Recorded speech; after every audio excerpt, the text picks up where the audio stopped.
in order to be the best student, you got to show up, right? And you guys are all here, people sitting in the room ready to learn. And I remember, honestly, when I was in a similar spot as you guys, my first year in real estate, I failed my real estate test 12 times just to get into real estate. So if I can do it, I promise you guys can do it, okay? This guy's looking at me like, what? And that first year, I also did 222K with one presentation, the presentation that Alex is going to show you guys. Right? The same exact, I didn't know what I was doing. My first deal, I showed up at a ranch. I didn't know anything about water rights, nothing about a well, nothing. Like, I mean, I've ridden a horse maybe a couple times, and these are like 35 acres, real ranch.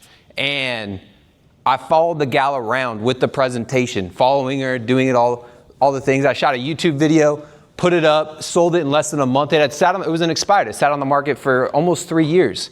And I sold it with the YouTube video. The gal saw it from Missouri, and she saw it, loved the video, flew out, bought the ranch, and I made $34,000 because I double-sided it. And I was like, you know what? I think I can do this real estate thing.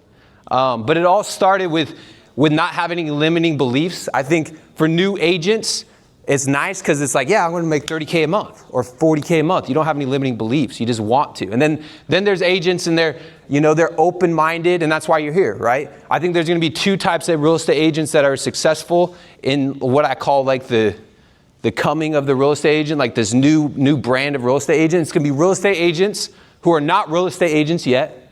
They are currently not real estate agents. Those people will be successful, right? Because they don't have limiting beliefs. And then the ones who are open to learning. And you guys are all open to learning, so you guys are here. And so give your guys self a round of applause. And let's go ahead and welcome Alex Piak up into the room. Do I have to wear both?